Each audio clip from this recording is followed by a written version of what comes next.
Bonjour à tous et à toutes. Ma présentation s'intitule La notice de compositeur de musique contemporaine entre paratexte par l'art et paratexte sur l'art. Donc, je tiens tout d'abord à remercier les patients organisateurs et organisatrices de cette journée d'études qui nous ont donné la possibilité d'en renouveler le format pour pouvoir nous réunir et présenter enfin nos travaux. Alors, je vais faire en introduction, je vais préciser mon objet d'étude. Je fais de la verbalisation en musique, mon terrain de recherche, telle qu'elle s'implémente dans des dispositifs de communication constitutifs de l'expérience d'écoute. Alors, les programmes de concerts, critiques, paratextes phonographiques et autres textes d'accompagnement de la musique. La musique dite contemporaine suscite une nouvelle pratique que j'interroge ici plus particulièrement, la notice d'œuvre. Elle conduit les compositeurs et les compositrices à inventer un nouveau type de discours. La fonction de cette notice, c'est d'accompagner l'écoute, alors même qu'elle est rédigée depuis l'acte de création et non d'audition. Et son élaboration demande un travail supplémentaire à l'artiste qui doit s'efforcer d'articuler le sensible de son œuvre au dissible de son texte, mais sous une forme très resserrée. C'est un tout petit texte. Alors le compositeur ou la compositrice, il définit conjointement les rapports qu'il entretient avec la musique et avec le langage. Et la notice peut être alors investie comme un médium d'expression à part entière, voire dans le sillage de l'art conceptuel, se donner en lieu et place de l'œuvre qu'elle présente.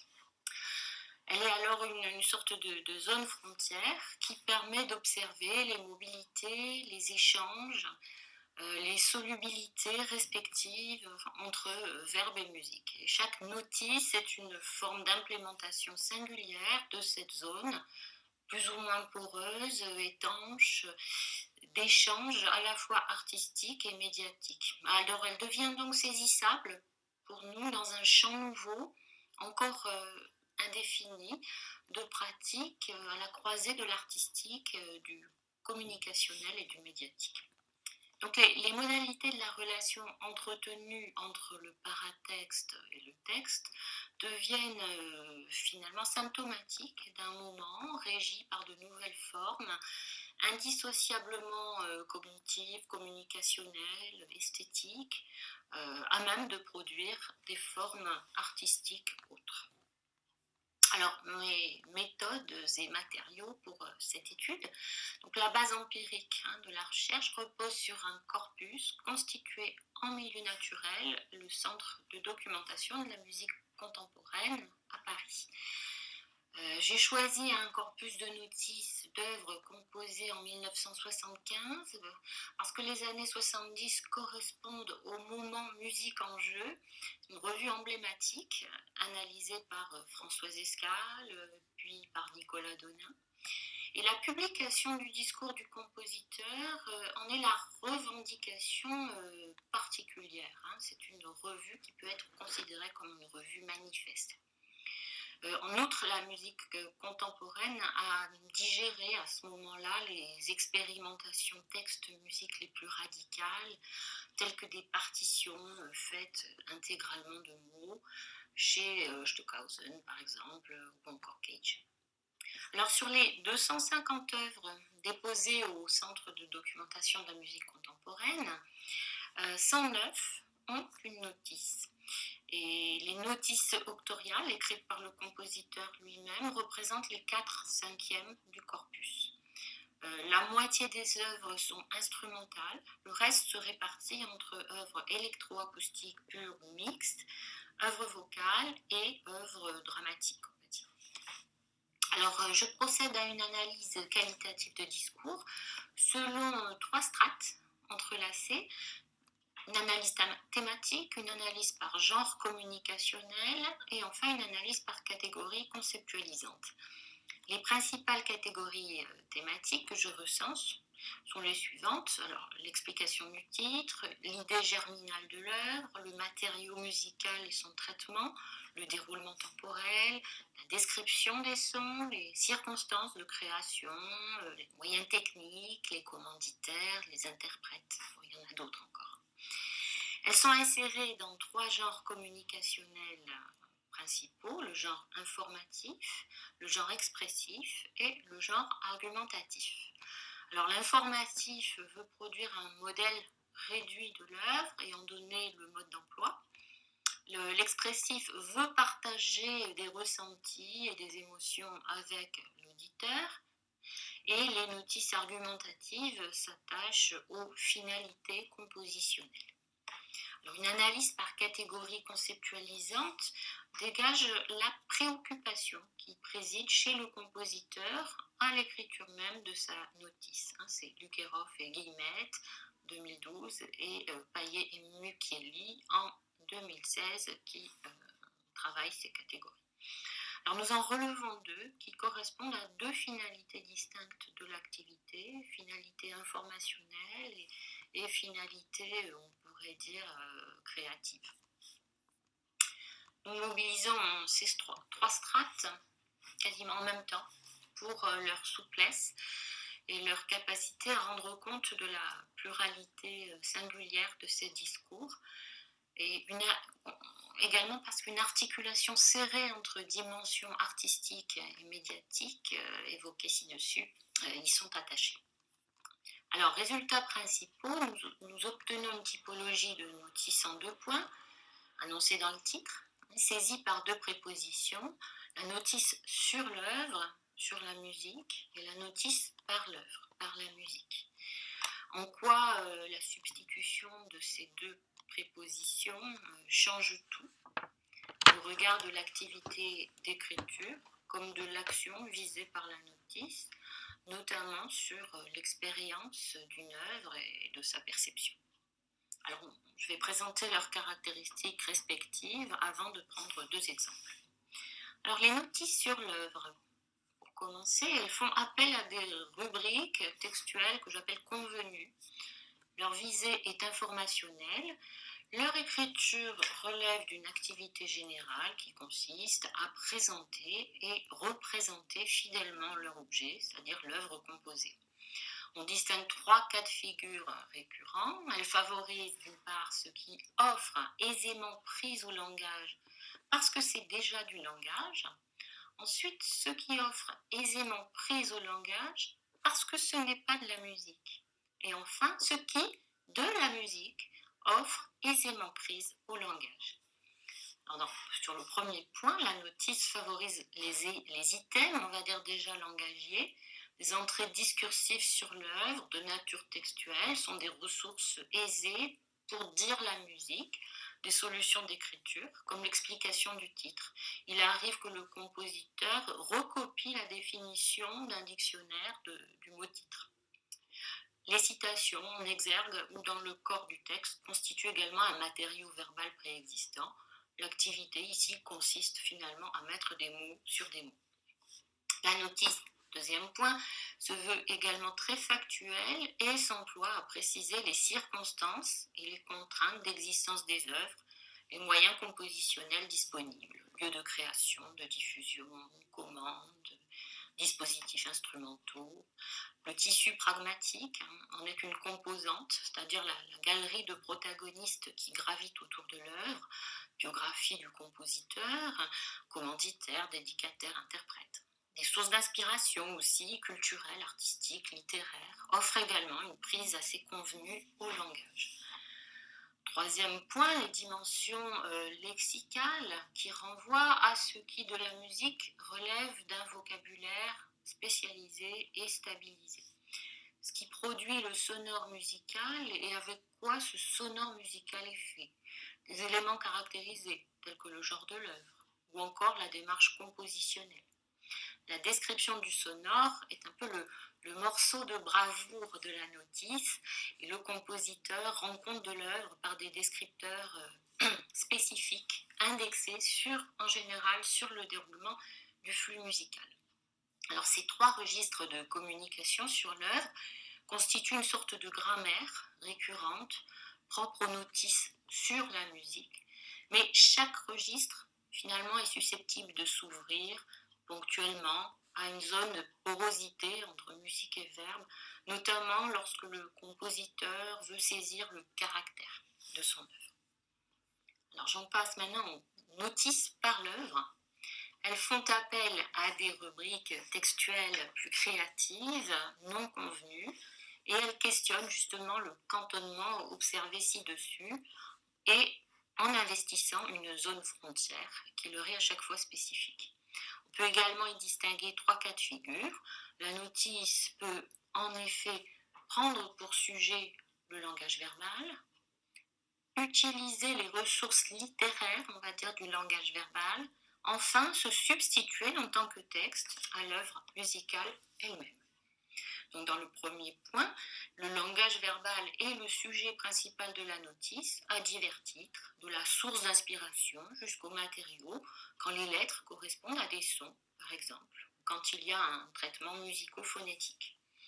Le compositeur peut alors préciser la nature des liens qu'il établit entre musique et langage au sein de sa démarche compositionnelle. Et ces notices sont souvent autoréflexives et interrogent l'acte d'écriture verbale dont elles procèdent.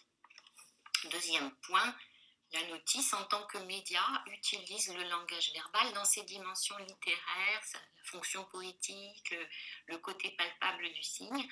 Le compositeur veut parler autrement de sa musique. De longues phrases expressives à vocation haptique se donnent en miroir de la musique, comme si elle voulait rendre possible un continuum d'expérience. Troisième point, la substitution de la notice à l'œuvre est une situation radicale, peu observée dans notre corpus. La notice est une œuvre à part entière, mais elle n'a pas, médiatiquement parlant, le statut d'une partition verbale. Les cas intermédiaires rencontrés plus souvent sont ceux où la relation d'indexation mécanique est dissoute entre le média et l'œuvre. Ces notices accomplissent un travail de redéfinition des frontières et relèvent d'un nouveau geste créatif. Alors, les notices par l'œuvre ont une dimension prototypique, alors que les notices sur l'œuvre frappent par leur régularité. Elles mobilisent peu de glossaires préexistants et recourent à un vocabulaire ad hoc, on va dire. Elles expérimentent ce que nous pourrions appeler une litésomie, soit un nouvel alliage, non seulement entre composition et perception, mais également entre langage et musique. Alors, au-delà maintenant de l'exposé du produit général de mon analyse, deux exemples seront peut-être mieux à même de restituer la dimension singulière de notre objet et la dimension qualitative de son étude. Alors, pour commencer, la notice sur la musique, j'ai pris l'exemple de l'œuvre Dialogue, pluriel de Jean-Claude Risset. Je vais vous lire très rapidement la notice et je procéderai ensuite à une analyse rapide également. Dialogue associe 4 instrumentistes, flûte, clarinette, piano, percussion, à la bande magnétique, réalisée sur ordinateur au Centre universitaire de Marseille-Luminy. La pièce a été créée par les solistes de musique vivante, dirigés par Michel Decoust, à la session IRCAM Europalia à Bruxelles. La composition est fondée sur un noyau de motifs formant des séries. La manipulation de ces motifs oblitère graduellement les séries pour les noyer dans des harmonies résiduelles. La pièce tente d'établir des liens étroits entre monde sonore, instrumental et synthétique. Instruments et bandes magnétiques dialoguent en se fondant, en se répondant, en s'opposant, en se prolongeant. Ainsi, au début, flûte et clarinette émergent insidieusement des sons de la bande. La bande incite à un moment le percussionniste à réagir à ces propositions. Vers la fin, la bande tisse et effiloche des structures émanant des harmonies instrumentales. Alors le genre de l'œuvre est celui de la musique électroacoustique mixte, soit pour bande magnétique et ensemble composite de 4 instruments, flûte, clarinette, piano, percussion, ce qui constitue une parenté, on le verra avec notre deuxième exemple. La notice mobilise une écriture distanciée au service d'une présentation factuelle de l'œuvre. Le compositeur ne dit jamais « je », comme s'il s'effaçait au profit de sa pièce. C'est elle qui est personnifiée, en revanche, en tant que sujet d'une finalité compositionnelle, résolution en axe d'une problématique, surmonter l'opposition entre musique acoustique et électroacoustique. De même, le compositeur précise que Dialogue associe 4 instrumentistes à une bande magnétique. Il ne s'agit pas d'instruments, mais d'instrumentistes. Il pose soigneusement le cadre pragmatique, lieu de réalisation de la bande magnétique, lieu de création, et présente les contraintes et circonstances de sa composition, avant de se centrer sur ses idées et choix créatifs. Il entre ensuite à l'intérieur de l'œuvre et précise avec quels matériaux génériques elle est composée, avec le vocabulaire de l'analyse musicale et dans son flux dynamique. L'explication du titre est étroitement intégrée à celle du matériau et de son traitement au cours du temps. La notice est conçue comme un espace de parole étroit, fait de peu de mots et agencé de manière très dense. La bande magnétique également est personnifiée, c'est elle qui dans la notice comme dans l'œuvre a le dernier mot. Vers la fin, elle tisse et effiloche les structures sonores émanant des harmonies instrumentales. Le compositeur recourt très ponctuellement à des métaphores afin de saisir les caractéristiques à percevoir des timbres et des textures de sa pièce. Ainsi, cette notice est de manière informative, le langage est mobilisé de manière ancillaire et comme instrumentalisé quand le compositeur veut pallier l'absence scénique et dramaturgique propre à ce genre particulier de musique. Nous avons eu l'opportunité d'interroger longuement Jean-Claude Risset sur la question des notices. Il nous confie en ces termes sa méfiance envers le langage. Très souvent, moins on a de sons, enfin de richesse d'élaboration de sons, et plus on a de textes. Régis Debray en parle dans un livre. Il dit ça, en somme. Moins on a à entendre, plus on a à lire. À la question de l'utilité de la notice, il nous répondait: si c'était pas expliqué, on pouvait manquer ce qui pouvait être une chose qu'avait vraiment visé le compositeur et qui pouvait être intéressante. Je pensais qu'à ce moment-là, les notes de programme quand même vous orientaient. Ça me paraissait plus logique, la manière dont on devait ou pouvait essayer d'écouter la musique. Ainsi, pour Risset, la notice sert à informer l'écoute chez l'auditeur, mais elle doit le faire en peu de mots pour laisser toute sa place à la musique. Alors la notice par la musique, maintenant j'ai pris l'œuvre Sacral d'Ilx de Maurice Ohana. Je vous lis la notice. Taillée en pleine pierre, façonnée dans le bronze ou l'or, enfouie ou à fleur de terre, toute une mythologie d'animaux fabuleux, de personnages, de signes non déchiffrés, peuple le sol de l'Almérien Ibère jusqu'aux environs d'Elche, autrefois nommé Ilx. De ces archétypes, issus de rites solaires du printemps, de la guerre, du monde des grands fauves, porteurs de mort et de résurrection, des dons de la terre et de la mer, une lumière sonore émane. Elle se transcrit ici selon la sensibilité de l'auteur qui la capte, dans un graduel taillé lui aussi en pleine matière sonore, là où temps et espace se confondent pour perpétuer la veille, commencée bien avant l'homme, des choses libérées de toute durée et de toute servitude, qui le protègent tout en l'ignorant. Alors la notice est écrite comme un poème composé de 2 versets d'inégale longueur. Elle ne dit rien de l'œuvre musicale alors qu'il s'agit d'une musique instrumentale pour ensemble composite aussi qui réunit un hautbois, un cor et un clavecin. Seule la métaphore filée, propre à l'action de tailler une matière de plus en plus subtile, de la pierre alors, renvoie métaphoriquement au façonnage du sonore musical. La matière verbale également est façonnée afin d'immerger le lecteur et non l'auditeur dans un monde de matière aux sonorités riches et évocatrices. Une mythologie habite l'âme humaine et peuple un lieu géographique précis, ce qui, aux yeux du compositeur, lui confère son caractère sacré. Le titre Sacral d'Ilx reçoit ainsi une explication organique qui renvoie à la finalité humaniste de l'acte compositionnel. La métaphore du graduel, artefact qui conduit au transcendant selon un élan ascendant, y est particulièrement filée. Le propos également s'élève et s'emploie à transcender les dualismes profanes tels que la profondeur et la surface, la vie et la mort, le temps et l'espace, la terre et la mer, la liberté et la servitude pour atteindre au sacré. Le texte est un travail de mise en mots d'une activité compositionnelle. Elle correspond à la transcription musicale d'un matériau excavé depuis un territoire particulier avec lequel Ohana entretient une relation émotionnellement forte. Le texte offre ainsi un continuum avec l'œuvre, non seulement entre le langage scriptural et musique, mais entre le média qu'est la notice et la musique qu'il sert. Donc pour conclure, le changement de préposition sur ou par est important dans la relation qu'elle indexe, cette préposition entre le paratexte et la musique. Les prépositions signalent des antagonismes et des systèmes d'opposition. Le paratexte sur l'art repose sur l'ancillarité du langage, le paratexte par l'art sur sa dimension performative.